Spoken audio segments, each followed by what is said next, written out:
Romanos capítulo 1, versículo 8.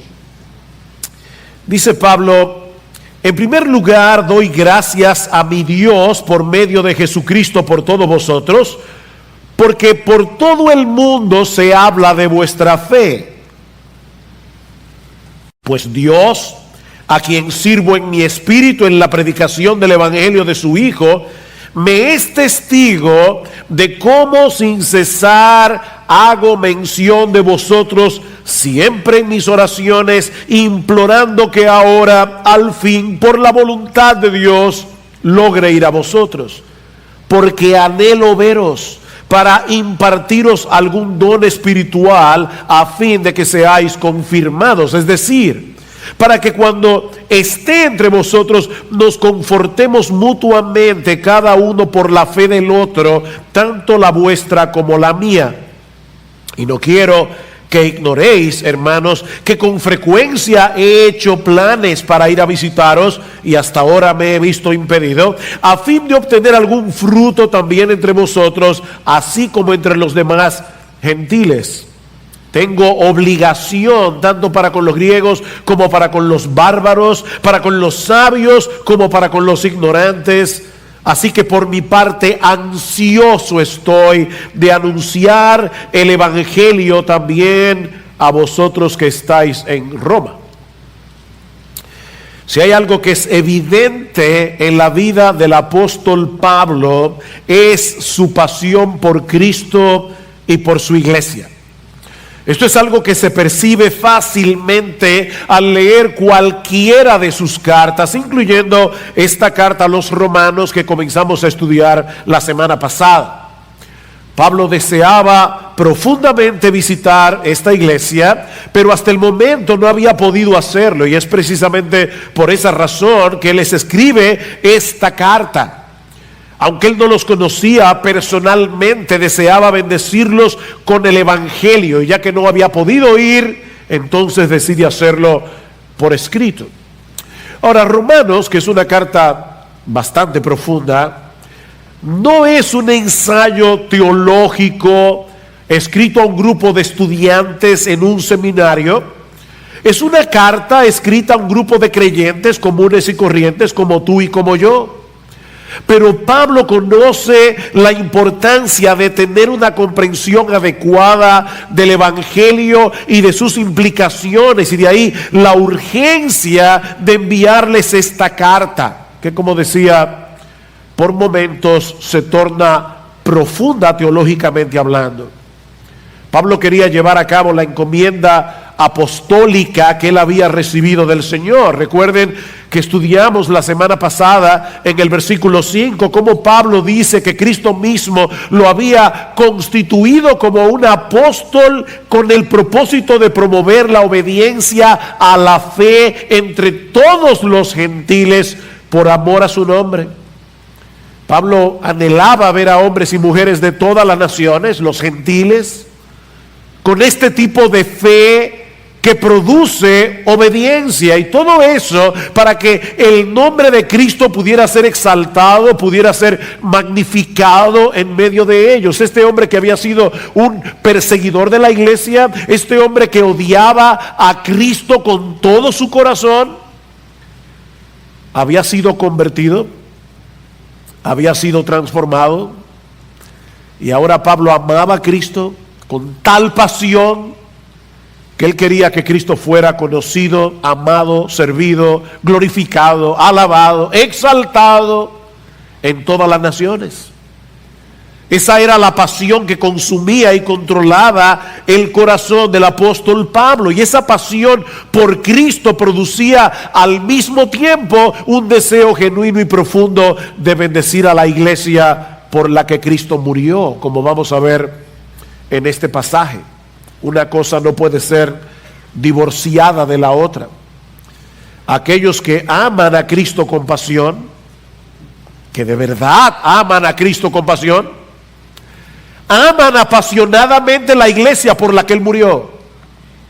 Aman apasionadamente esa iglesia que es el objeto del amor de nuestro Señor, como vemos en Efesios capítulo 5, cuando Pablo le dice a los esposos: maridos, amad a vuestras mujeres, así como Cristo amó a la iglesia y se entregó por ella para santificarla. Es imposible amar a Cristo y no amar a su iglesia. Y es esa pasión por Cristo y por la iglesia lo que se encuentra en el trasfondo de este pasaje, que podemos dividir en tres partes.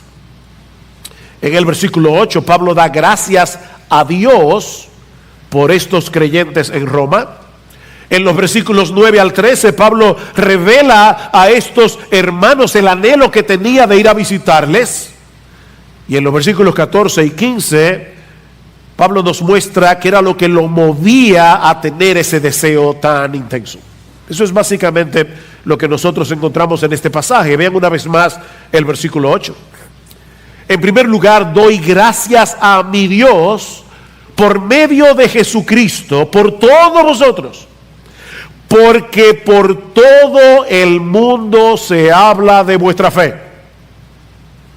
Pablo escribió Romanos probablemente un poco más allá del 55 después de Cristo. Así que no habían pasado ni 30 años después de la muerte de Cristo y de su resurrección, y ya el evangelio había llegado a la capital del imperio. Eso era algo tan impresionante, era tan sorprendente, que la noticia, dice Pablo, se había esparcido por todo el mundo. Los cristianos en otras partes comentaban el hecho tan extraordinario de que en tan poco tiempo el evangelio haya alcanzado un lugar de tanta importancia estratégica y al mismo tiempo tan corrupto y tan depravado como la ciudad de Roma. Roma era algo así como la ramera del mundo. Roma era la fábrica de ídolos del mundo en aquellos días. Y ya el evangelio había llegado allí. Habían cristianos en Roma. Había una iglesia en Roma. Y aunque Pablo no había sido el instrumento usado por Dios para la fundación de esta iglesia, esto llenaba su corazón de gratitud. Yo doy gracias a Dios. Yo doy gracias a mi Dios. Ahora, no deja de ser interesante, mis hermanos, al leer el versículo 8, y hay varios detalles aquí que yo quiero resaltar en esta mañana. Este es uno de ellos. Que Pablo no da gracias a los predicadores que habían llevado el evangelio a Roma. Pablo nos dice aquí: yo le doy gracias a mi Dios de que hubo hombres valientes, dispuestos a llevar el evangelio de Jesucristo al corazón mismo del imperio. Qué bueno que existen tales hombres en la iglesia. No. Pablo tampoco da gracias a los hermanos de Roma por haber creído en Jesús. Los alabo, creyentes de Roma, por vuestro compromiso con la fe de Jesucristo. No hay nada de qué gloriarnos en el hecho de haber creído, porque la fe es un don de Dios. Efesios capítulo 2, versículo 8 y 9, Pablo dice: porque por gracia sois salvos por medio de la fe, y esto no de vosotros, pues es un don de Dios, es un regalo de Dios, no por obras, para que nadie se gloríe. Como vimos el domingo pasado, el evangelio tiene su origen en Dios, y aún nuestra fe en el evangelio es un regalo de Dios. Es por eso que Pablo da gracias a Dios por medio de Jesucristo. ¿Notaron eso? Doy gracias a mi Dios por medio de Jesucristo, por la fe de estos creyentes. El Señor Jesucristo es el mediador a través del cual nosotros tenemos acceso a la presencia de Dios para orar y darle gracias. Miren, mis hermanos, nosotros ni siquiera podríamos acercarnos a Dios para manifestarle nuestra gratitud de no ser por Jesucristo. No podríamos. De no ser por la mediación de Jesús. Él es el que hace posible que podamos acercarnos al trono de la gracia al habernos reconciliado con el Padre por medio de su muerte en la cruz. Hay un solo Dios y hay un solo mediador, mi amigo. Eso es lo que dice la Biblia. No hay 10 mediadores, no es Jesús y María, es Jesús y solo Jesús. Hay un solo Dios. Y hay un solo intermediario, hay un solo puente, hay un solo mediador que nos lleva a la presencia misma de Dios. De manera, mis hermanos, que la salvación es del Señor, de principio a fin. Y por lo tanto, solo Él merece la gloria. Sin embargo, al mismo tiempo, nosotros vemos en este pasaje que a Pablo se le había encomendado la tarea de promover la obediencia a la fe entre los gentiles, como dice el versículo 5. Doy gracias a Dios porque les ha dado la fe, pero yo tengo que ir a predicarles el evangelio. ¿Se dan cuenta? Y eso nos introduce, mis amados hermanos, amigos que están aquí en esta mañana, a uno de los grandes misterios de la fe cristiana y de hecho a uno de los grandes temas de la carta a los romanos: la relación entre la soberanía de Dios y la responsabilidad del hombre. Es Dios el que da la gracia de la fe y del arrepentimiento, pero es el hombre el que se arrepiente y cree. Nosotros no somos títeres de Dios, nosotros no somos robots preprogramados para creer. Nosotros, en un acto libre de nuestra voluntad, en un momento dado, nos arrepentimos de nuestros pecados y creímos en el Señor. Porque el Dios soberano había determinado desde antes de la fundación del mundo que nos íbamos a arrepentir y creer. Y Cristo en la cruz del Calvario compró para nosotros arrepentimiento y fe. Pero no solo eso.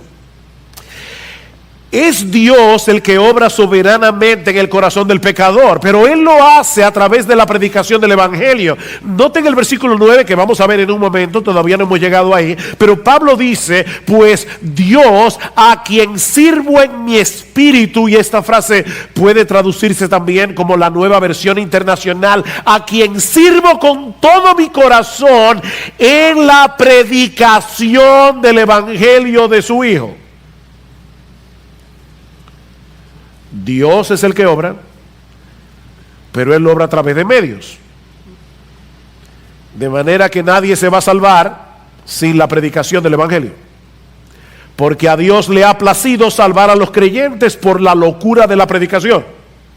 Eso es lo mismo que vemos más adelante en Romanos capítulo 6, versículo 17. Pablo había estado hablando acerca de que nosotros, antes de venir a Cristo, éramos esclavos del pecado.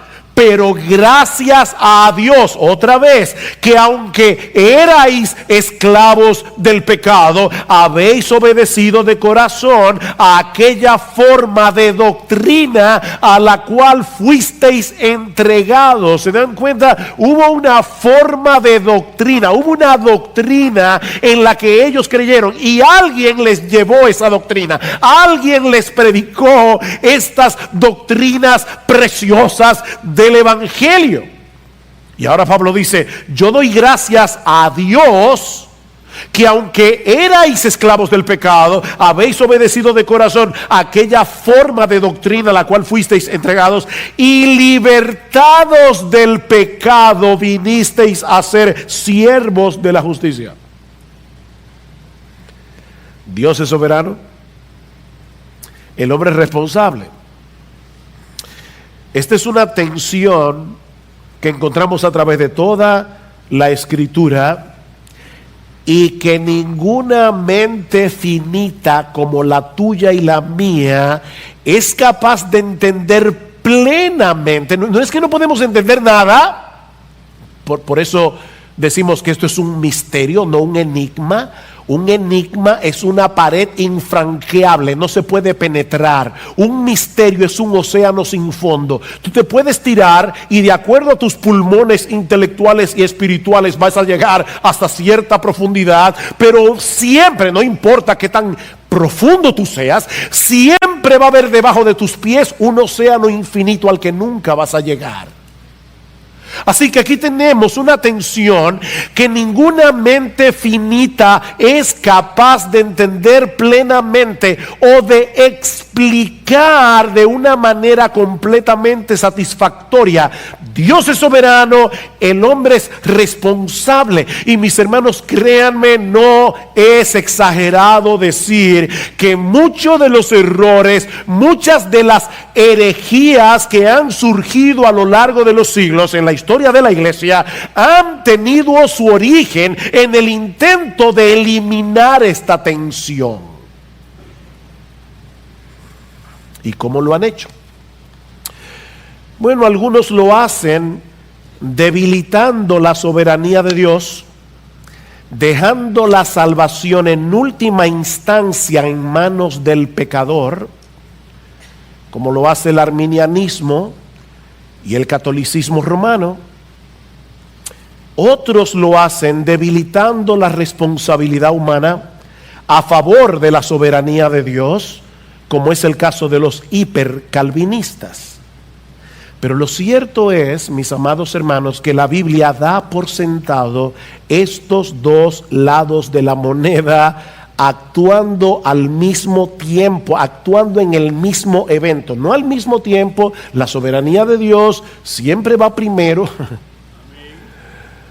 porque es la soberanía de Dios, pero siempre actuando en el mismo evento, como vemos claramente en la siguiente sección de la carta, versículo 9.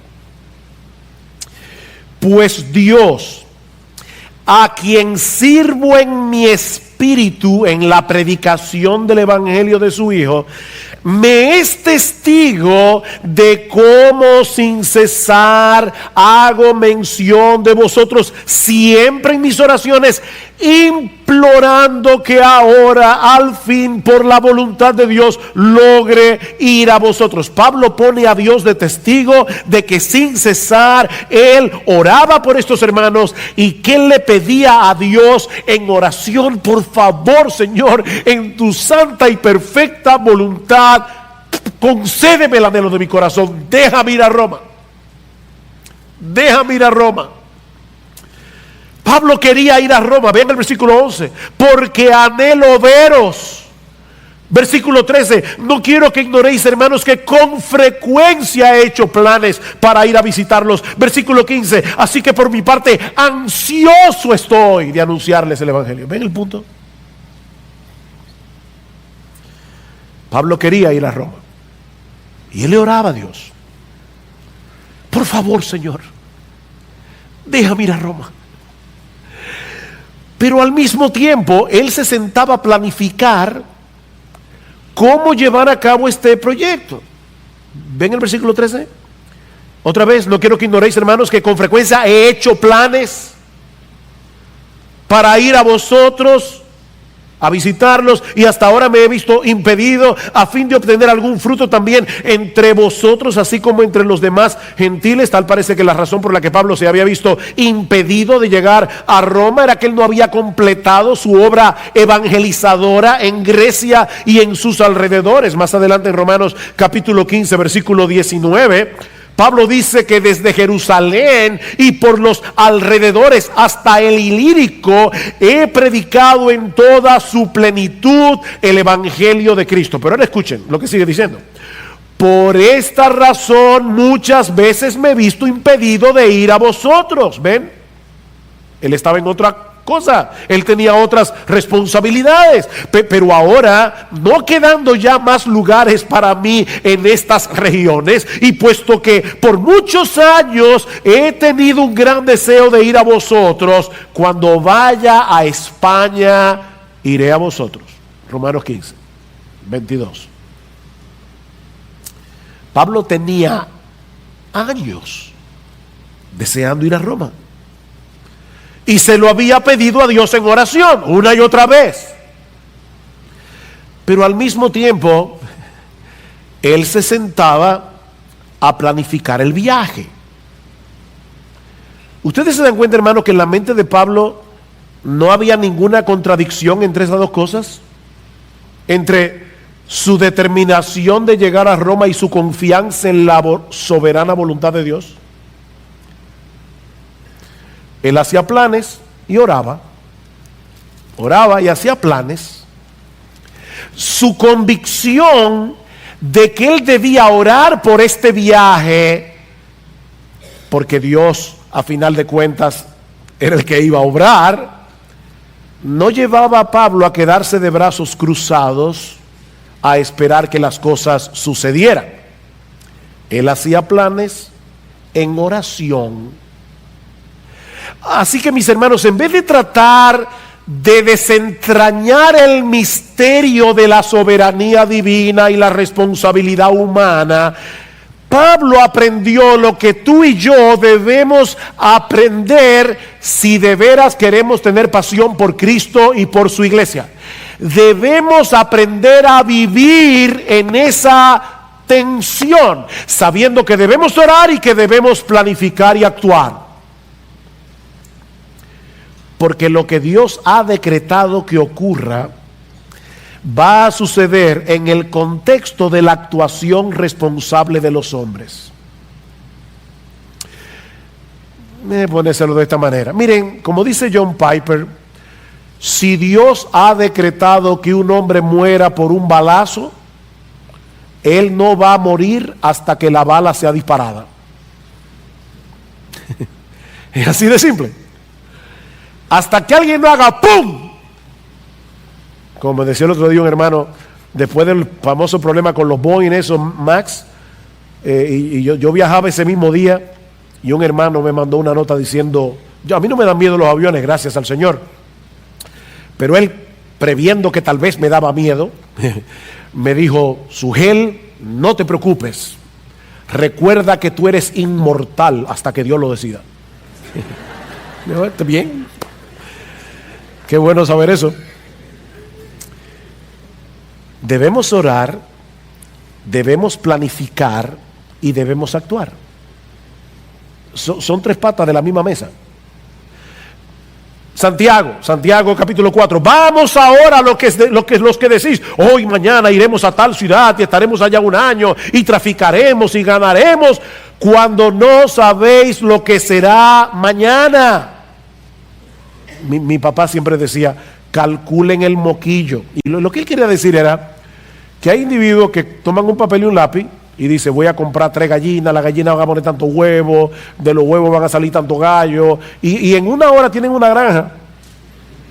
Y de repente resulta que la gallina que compraron le da moquillo y se murió. Y mi papá siempre decía, calcula el moquillo, tú no sabes lo que será mañana. Y eso es lo que está diciendo en Santiago, en palabras menos teológicas, está diciendo, calcula el moquillo. Tú no sabes lo que será mañana, porque ¿qué es vuestra vida? Ciertamente es neblina que se aparece por un poco de tiempo y luego se desvanece. En lugar de lo cual deberíais decir, si el Señor quiere, viviremos y haremos esto o aquello, dice Santiago. Hay un esto y un aquello que yo debo planificar y que yo debo llevar a cabo. Pero reconociendo al mismo tiempo que como no tenemos control de todas las cosas, es si Dios quiere que viviremos y haremos esto o aquello que hemos planificado. Pero el esto y el aquello lo tienes que planificar tú. O sea, Dios te dio una cabeza para pensar y te dio un cuerpo para actuar. Y aunque no sabemos exactamente cómo funciona, cómo interacciona la soberanía de Dios y la voluntad del hombre, haz lo que tú tienes que hacer. Es como el famoso texto de Filipenses capítulo 2, versículo 12, donde Pablo nos exhorta a ocuparnos en nuestra salvación con temor y temblor. ¿Quién debe ocuparse en su salvación con temor y temblor? ¿Quién? Es una pregunta. Y yo espero que ustedes me respondan. Nosotros, ocuparnos nosotros en nuestra salvación y con temor y con temblor. ¿Saben por qué Dice Pablo, porque Dios es el que en vosotros produce así el querer como el hacer por su buena voluntad. Pablo oraba, Pablo planificaba, y ahora viene la pregunta del millón. Respondió Dios, la oración de Pablo. Señor, yo quiero ir a Roma, yo quiero ir a Roma. Sí, la respondió. Pero en el tiempo y en la forma en que Dios soberanamente decidió hacerlo. Pablo quería ir a Roma una vez, fue 2 veces. Así que el Señor respondió más abundantemente. 2 veces. Y gratis, porque fue preso. O sea, él le decía, Señor, yo quiero ir a Roma. Dios le dijo, mi bien, yo te voy a llevar. En su momento lo llevó 2 veces preso con guardaespaldas, pagados por el imperio, custodiado. Yo me imagino que Pablo nunca pensó que Dios iba a responder su oración de esa manera. Pero él sabía lo que tú y yo tenemos que saber, y es que Dios es más sabio que tú y que yo. Tú ora, deja que Dios responda como Él quiera y cuando Él quiera. Porque, mis hermanos, ¿qué habría sucedido? Escuchen esta pregunta importante.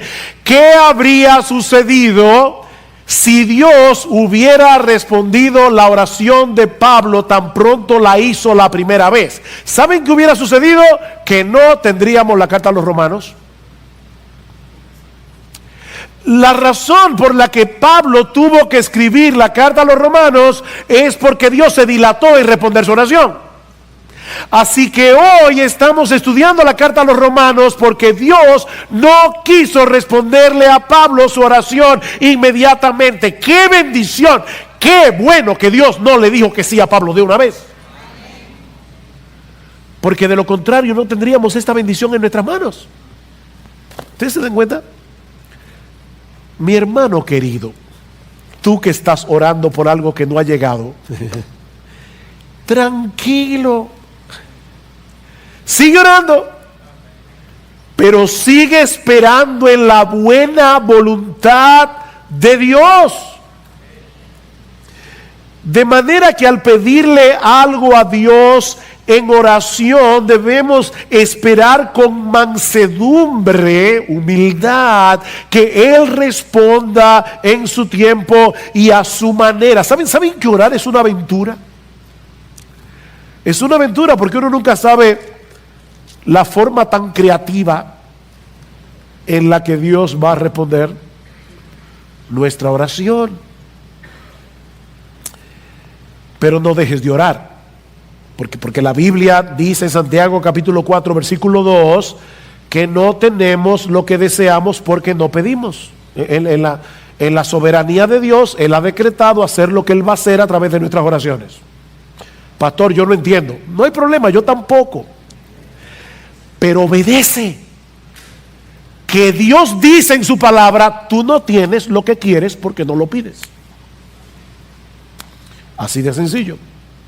Pero tampoco dejes de planificar y de actuar, porque la Biblia también dice, en Proverbios capítulo 20, versículo 18, que los proyectos con consejo se preparan y con dirección sabia se hace la guerra. Y en Proverbios capítulo 13, versículo 4, dice que los perezosos desean muchas cosas, pero no alcanzan nada. Yo quisiera hacer esto y lo otro y lo demás allá. El perezoso no ha perdido la capacidad de desear cosas y hay proyectos, pero no logra nada porque es un perezoso. Ahora, ¿qué era lo que Pablo quería hacer en Roma? Esa es otra pregunta. ¿Por qué esa insistencia en ir a Roma? Pastor, para ver el Coliseo. No. De hecho, el Coliseo ni existía. El Coliseo lo comenzaron a construir en el año 71 después de Cristo por Vespasiano. O sea, ya Pablo estaba muerto cuando empezaron a construir el Coliseo romano. No era para visitar el Coliseo. No era por las razones por las que muchos turistas quisiéramos ir a Roma en el día de hoy. Versículo 11. Porque anhelo veros para impartiros algún don espiritual a fin de que seáis confirmados, fortalecidos en vuestra fe, es decir, para que cuando esté entre vosotros nos confortemos mutuamente cada uno por la fe del otro, tanto la vuestra como la mía. Y no quiero que ignoréis, hermanos, que con frecuencia he hecho planes para ir a visitarlos y hasta ahora me he visto impedido, a fin de obtener algún fruto también entre vosotros, así como entre los demás gentiles. Hay tres propósitos en la mente de Pablo: fortalecerlos en su fe a través del uso de los dones que el Señor le había dado, versículo 11, ser mutuamente confortados en la comunión cristiana, versículo 12, y cosechar algún fruto de salvación a través de la predicación del Evangelio, versículo 13. Ahora, no olviden que Pablo no conocía a la mayoría de estos creyentes. El afán de ir a visitarlos no es porque eran amigos íntimos, es simplemente porque eran sus hermanos en la fe. Pablo anhelaba bendecir al pueblo de Dios con los dones que el Señor le había dado. Y aunque él era un apóstol de Jesucristo, ¿sabes qué, mi amado hermano de Iglesia Bíblica del Señor Jesucristo? Ese es el sentir que debería tener todo cristiano. Todo cristiano. Déjame hacerte una pregunta. Y por favor, sé honesto en tu propia conciencia. Hoy en la mañana, tú te estabas preparando para venir a la iglesia. ¿Te pasó por la cabeza la idea de que tal vez hay alguien en este cuerpo local de creyentes que necesita de ti? De tal manera que tú le dijiste: Señor, voy a la iglesia y no voy únicamente a oír tu palabra, yo voy también a bendecir a otro porque soy parte de un cuerpo. Por favor, Señor, muéstrame en qué manera yo puedo bendecir a mis hermanos. Porque en Hebreos capítulo 10, versículo 23 en adelante, dice que esa es una de las razones por la que no debemos dejar de congregarnos, como algunos tienen por costumbre, para poder exhortarnos mutuamente, dice el autor de la carta a los Hebreos. Pablo no conocía a estos creyentes, pero él quería bendecirlos. ¿Saben cuál es mi trabajo aquí hoy en la mañana? Mi trabajo es equiparte a ti para que tú hagas la obra del ministerio. ¿No es eso lo que dice Pablo en Efesios capítulo 4, versículo 11? Y el mismo Cristo os dio que algunos sean pastores maestros a fin de equipar a los santos para la obra del ministerio. Todos los santos hacen la obra del ministerio. Nosotros deberíamos anhelar ver a otros creyentes fortalecidos, ver a otros creyentes creciendo en su fe y dando fruto, aunque no sean amigos cercanos. Simplemente porque amamos a Cristo, porque amamos su iglesia, porque amamos ver su imagen más claramente reflejada en nosotros y en otros. Y yo te pregunto, mi hermano, ¿de verdad tú deseas eso? Pero ahora escucha una de las declaraciones más sorprendentes de esta sección. Versículo 12 otra vez. Es decir, yo quiero ir a Roma para confirmarlos. Es decir, alguien dice que de repente Pablo detuvo la pluma y dijo: uy, esto suena muy unilateral. El Espíritu Santo lo guió a escribir esto. Para que cuando esté entre vosotros nos confortemos mutuamente, cada uno por la fe del otro, tanto la vuestra como la mía. ¿No te sorprende eso? el gran apóstol Pablo, que escribió 13 de las 27 cartas del Nuevo Testamento, que recibía revelaciones directas de Jesucristo como un apóstol que él era de Cristo, ahora está diciendo: mi intención de ir a Roma no es unilateral. Yo quiero ser animado por vosotros. Yo necesito ser edificado por vosotros. Ven, él no quería que los hermanos en Roma lo vieran como el super apóstol Pablo, que no necesitaba de nada ni de nadie, porque Jesucristo le suplía directamente todo el combustible que él necesitaba desde el cielo, pum, a él solo. No. Pablo era un cristiano, como tú y como yo. Era un ser humano, con luchas, con tentaciones, con debilidades, con temores. Cuando Pablo escribe su primera carta a los Corintios, él les confiesa que estuvo entre ellos, oigan esto, con debilidad, con mucho temor y temblor. Pablo. Y lo grande es que él no le molesta decirlo. O sea, Pablo no era de esos creyentes que siempre tienen una sonrisa colgate. ¿Y cómo te estás? En victoria. Siempre. Déjame decirte en dominicano, no sea tan hablador.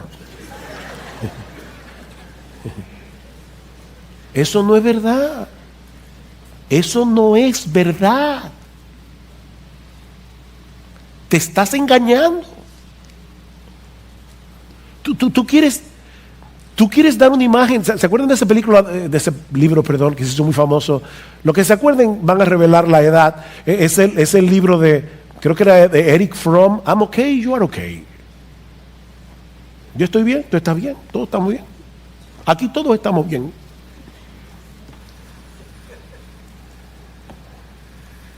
Miren, mis hermanos, no pongan a los pastores en la lista de los superhéroes de Marvel.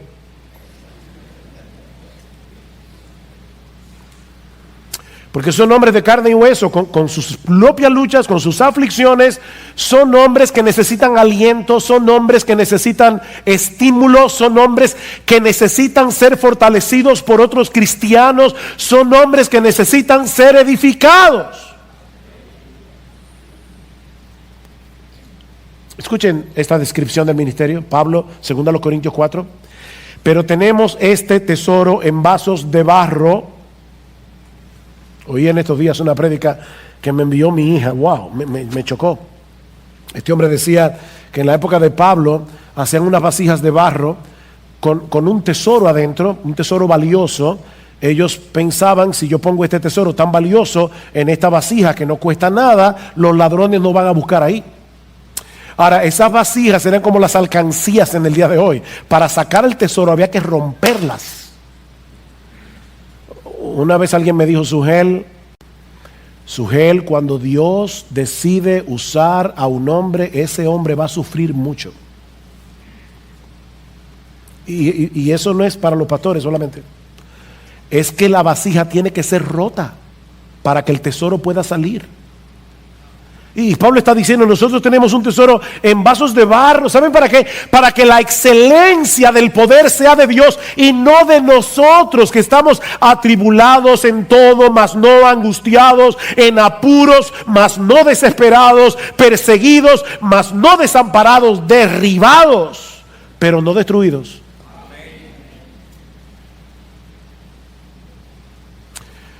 Oh, mis hermanos, nunca dejen de ver a sus pastores como hombres necesitados de sus oraciones, de sus palabras de aliento y de edificación, porque ellos necesitan de ti, así como tú necesitas de ellos. Pablo anhelaba llegar a Roma para bendecir a estos creyentes y para ser bendecidos por ellos. Y si Pablo lo necesitaba, nosotros lo necesitamos también. Esa es la perspectiva que todo creyente debe de tener de sí mismo y de la iglesia. Mis hermanos, nadie aquí es autosuficiente para vivir su vida cristiana aislados de los demás. La razón por la que Cristo te puso en una iglesia es para que puedas bendecir a otros, mientras los otros son de bendición para ti. Pero si te aíslas de los demás, eso no va a suceder. Tú debes tomar la determinación de conectarte con este cuerpo lo más que tú puedas, o de lo contrario te vas a estancar en tu vida cristiana y perderás el privilegio, el enorme privilegio de bendecir a otros. ¿Saben por qué el mar muerto está muerto? Hay varias razones ecológicas, geológicas, que no vienen al caso, pero una de las razones por la que el mar muerto está muerto es porque el agua del Jordán muere allí. El agua solo entra, pero no sale para ningún sitio, y eso aumenta la salinidad del mar. Ahí no hay vida. En el mar de Galilea, o el lago de Genesaret, porque es un lago de agua dulce, el agua del Jordán entra por el norte y sale por el sur, y es un mar lleno de vida. ¿A cuál de esos dos mares te pareces tú?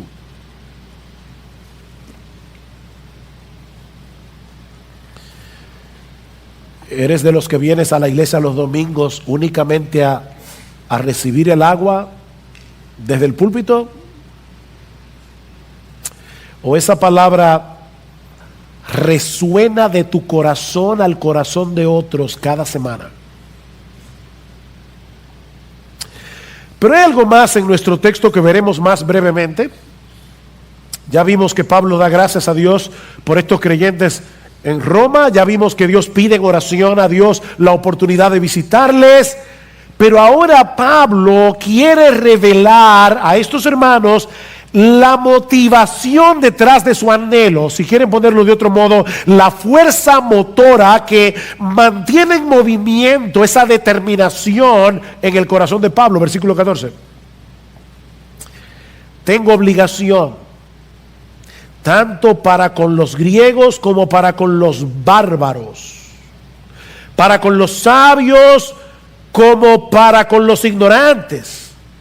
Así que por mi parte, ansioso estoy de anunciar el evangelio también a vosotros que estáis en Roma. Me gusta más como lo dice la Reina Valera del 60. Y de hecho es más literal. Por lo menos la palabra que aquí se traduce como obligación es una palabra que significa deudor. Pablo dice, Reina Valera del 60, a griegos y a no griegos, a sabios y a no sabios, soy deudor. Soy deudor. El mismo Pablo que va a escribir más adelante en el capítulo 13 de Romanos, no debáis a nadie nada, sino el amaros unos a otros. Ahora les dice a estos creyentes de Roma, yo tengo una deuda en lo que respecta al evangelio. Pablo les escribe a los corintios y les dice, me es impuesta necesidad predicar el evangelio. Él tenía un sentido de obligación. Alguien va a decir, bueno, pastor, claro, él era un apóstol. Y es verdad, Pablo era un apóstol. Y esa era una de las razones por la que Pablo sentía obligación de predicar el evangelio. Pero ¿qué de ti de mí? Tú y yo no somos apóstoles. Y la mayoría de ustedes no son pastores. ¿Podemos nosotros identificarnos con estas palabras de Pablo? Y poder decir como él, yo soy deudor, yo debo el evangelio. Observa algo importante aquí, muy importante, muy importante. Mis hermanos, ¿de quién era deudor Pablo? Pablo dice, yo soy deudor. ¿Deudor de quién?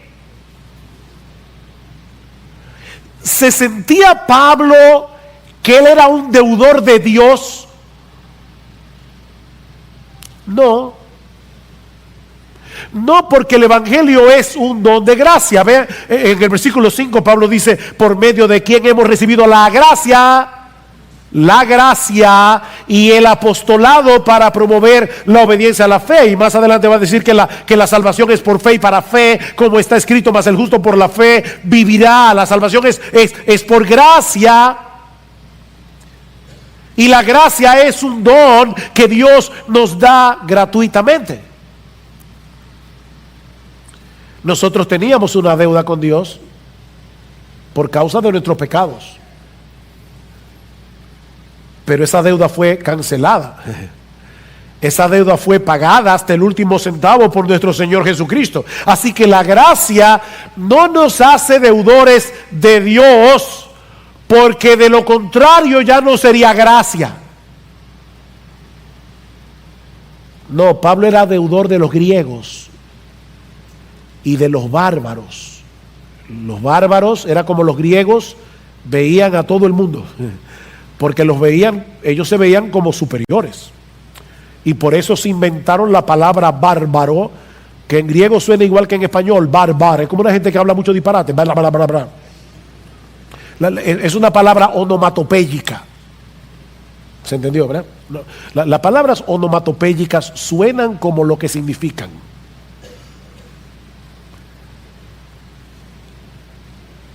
Bárbaros. Suena, ¿verdad? Bueno, eso es lo que significa la palabra. Y Pablo dice, yo me siento deudor de todo el mundo, de los griegos sofisticados, que amaban la filosofía, y de los bárbaros. Yo me siento deudor de los sabios, los médicos, los arquitectos, la gente rica, la gente de una clase social alta, y también me siento deudor de los analfabetos. Yo me siento deudor, yo soy deudor. No es que me siento, es que yo soy deudor. Pablo, ¿y cuándo tú adquiriste esa deuda? Bueno, el punto es este, mis hermanos. Ningún ser humano califica para ser merecedor de la gracia porque es por gracia. Y por lo tanto, cuando Dios te hace partícipe de su gracia, al mismo tiempo te hace deudor del resto de los pecadores que necesitan la misma gracia que tú. Porque todos están en la misma condición. Cuando tú te ves a ti mismo como un miserable pecador que solo merece la condenación del infierno, y llegas a entender que Dios te miró con ojos de misericordia, tuvo compasión de ti por ninguna razón que no fuera su pura gracia, ¿acaso no debería eso moverte a ti a dar de gracia lo que de gracia recibiste, como dice Jesús en Mateo capítulo 10, versículo 8? Dad de gracia lo que recibisteis de gracia, o como dice otra versión, den gratuitamente lo que recibieron gratuitamente. Pero si ahora, porque tú eres cristiano, te sientes superior a los demás, estos impíos, ¿y tú qué eras? O sea, de verdad ahora tú estás allí parado en tu pedestal viendo a los pobres pecadores que van caminando. ¿Tú te sientes así? ¿Tú no entiendes la gracia entonces? ¿Tú no has entendido el evangelio? ¿Tú no has entendido nada? Si tú te guardas esa gracia para ti solo, sabiendo que hay otros a tu lado tan necesitados de esa gracia como lo estabas tú cuando estabas perdido y camino a una condenación eterna, ahora tú conoces el mensaje de salvación, ahora tú sabes que hay salvación en Cristo, ahora tú sabes que hay perdón en Cristo para todo aquel que cree, ahora tú sabes que Dios ofrece en el evangelio vida eterna hasta el peor de los pecadores.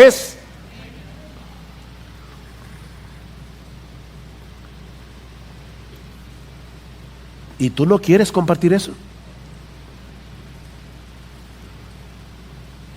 De verdad tendríamos razones para sospechar que tú no has entendido todavía lo extraordinariamente maravillosa que es la gracia de Dios en Cristo.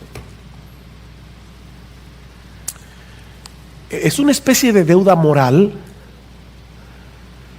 pero es mucho más que eso. ¿Ustedes se acuerdan de aquellos dos leprosos que se estaban muriendo de hambre en un tiempo que había un asedio a la ciudad de Israel? Y de repente el campamento de los asirios, Dios les envió un temor tan grande que salieron huyendo, y estos israelitas dijeron: mira, ya vamos a donde los asirios, si nos toman prisioneros por lo menos nos van a dar de comer. Y cuando llegan encuentran el campamento vacío, porque los asirios habían huido, los sirios, perdón, habían huido, y estaba todo lleno de ropa, comida, y estos hombres comienzan a comer como unos desaforados. Y de repente uno de ellos le dice: no está bien lo que estamos haciendo. Esto no está bien. Allá hay un pueblo muriéndose de hambre y nosotros estamos aquí comiendo un banquete. Oh, mis hermanos, allá afuera hay un mundo muriéndose en sus pecados. Y nosotros estamos aquí tranquilamente en aire acondicionado recibiendo un banquete cada domingo del Evangelio de Jesucristo. Es una deuda moral, pero es más que eso. Es más que eso. La gracia de Dios nos hace deudores, no a Dios, recuerden, a los que necesitan la misma gracia que tú. Esa gracia nos hace deudores, pero con una deuda que no es una imposición legalista, es una deuda de asombro, de gozo y de gratitud. Cuando los discípulos fueron amenazados para que no siguieran hablando más en el nombre de Cristo, ¿saben lo que ellos dijeron? No podemos dejar de decir lo que hemos visto y oído. No podemos. Si nos quieren matar, como hicieron con esos creyentes en Sri Lanka en la mañana de hoy, que nos maten. Que no podemos. El Hijo de Dios se hizo hombre para obedecer perfectamente la ley de Dios en nuestro lugar. Luego fue a la cruz a pagar nuestra deuda con la justicia del Padre. Por causa de Él, todos nuestros pecados han sido perdonados. Él nos ha librado de la condenación del infierno. Él nos ha dado gratuitamente por gracia el don de la vida eterna. Y ahora ustedes pretenden que no digamos nada.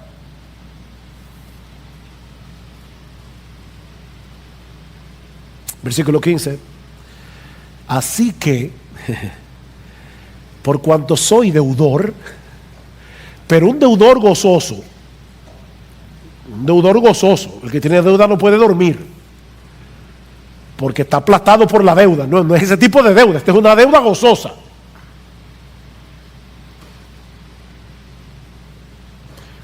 Por mi parte, ansioso estoy de pagar esa deuda. Ansioso, yo no veo la hora de llegar a Roma y decirle a estos romanos que hay salvación en Cristo, decirle a estos romanos que son adictos al poder, que se creen la última Coca-Cola del desierto,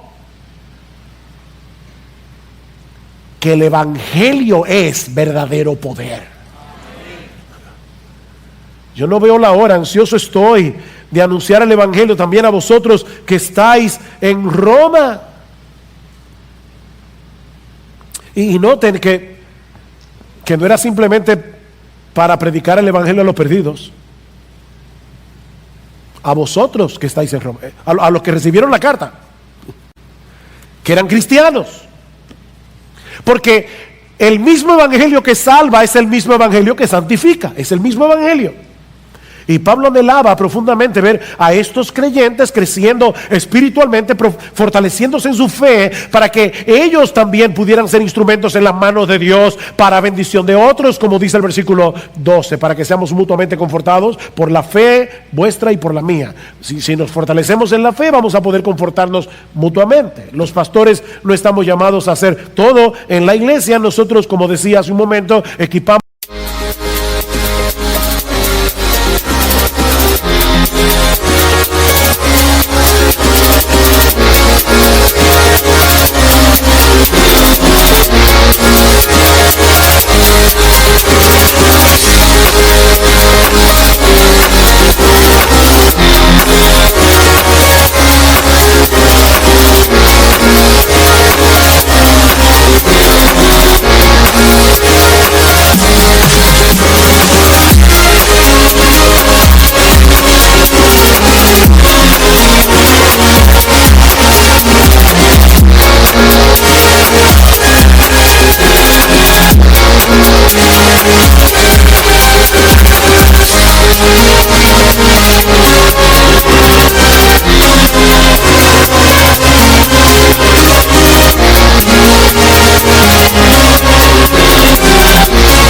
a los creyentes para que los creyentes hagan la obra del ministerio.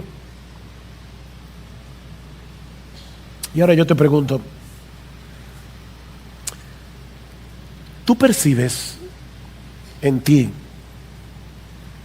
esa misma pasión por Cristo y por su iglesia que Pablo evidencia en este pasaje?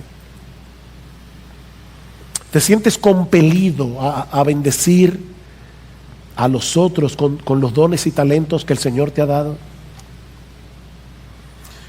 ¿Es la meta de tu vida poder alcanzar aquello para lo cual tú fuiste alcanzado por Cristo cuando el Espíritu Santo aplicó eficazmente el Evangelio en tu corazón? Cristo te llamó para algo, Él tiene un propósito para ti. Y tú deberías anhelar que cuando te encuentres en el lecho de muerte, tú puedas decir como Pablo: Señor, sí, de manera imperfecta, porque todavía soy pecador, pero tú sabes, Señor, que yo he peleado la buena batalla. Tú sabes, Señor, que yo he acabado la carrera. Tú sabes, Señor, que yo he guardado la fe. Tú anhelas decir eso. Es tal tu asombro por esa bendita gracia de Dios que Él ha derramado sobreabundantemente en ti por medio de Cristo, que tú deseas dar a otros de gracia lo que de gracia recibiste. ¿A ti te asombra todavía el Evangelio? ¿A ti te asombra el Evangelio? En la medida en que tú ves este diamante, porque de hecho, la semana que viene es que vamos a hablar del versículo 16 y 17. Yo los exhorto a que inviten a todo el que ustedes quieran para predicarles que el Evangelio es poder de Dios para salvación. Pero fíjense la conexión. Pablo dice: yo estoy ansioso de ir a predicarles el Evangelio a vosotros que estáis en Roma, versículo 16, porque no me avergüenzo del Evangelio. En otras palabras, la razón por la que yo quiero ir a Roma a predicar el Evangelio es porque yo me glorío en el Evangelio. Es una forma de decirlo al revés. Al decir no me avergüenzo, está diciendo yo me glorío. Yo me glorío en este mensaje. No me avergüenzo.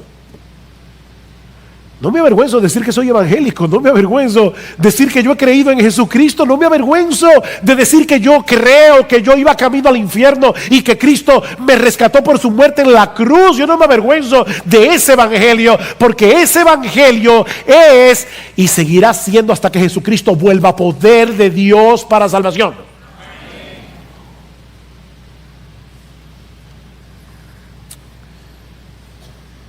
Una vez alguien me dijo, hace mucho de eso: Sugel, últimamente te estás repitiendo mucho en el púlpito. Bueno, los predicadores no deben estar repitiendo las mismas cosas,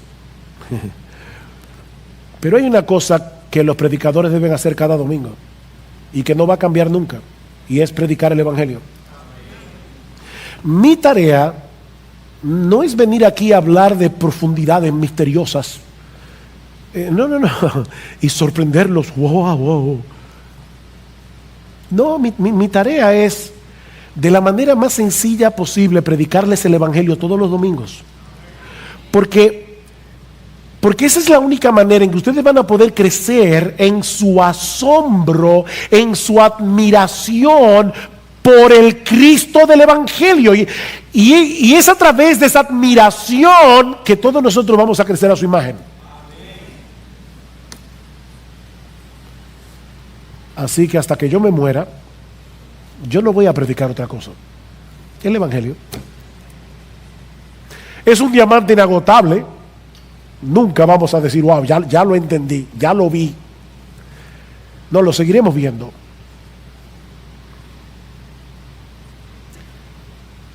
Pero es la única forma, predicando el Evangelio, que nosotros vemos a Cristo glorioso.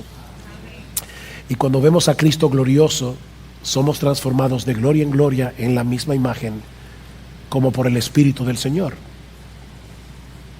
Y si tú estás aquí sin Cristo en esta mañana, mi amigo, el anhelo de nuestro corazón es que tú también seas alcanzado con esa bendita gracia en esta misma hora.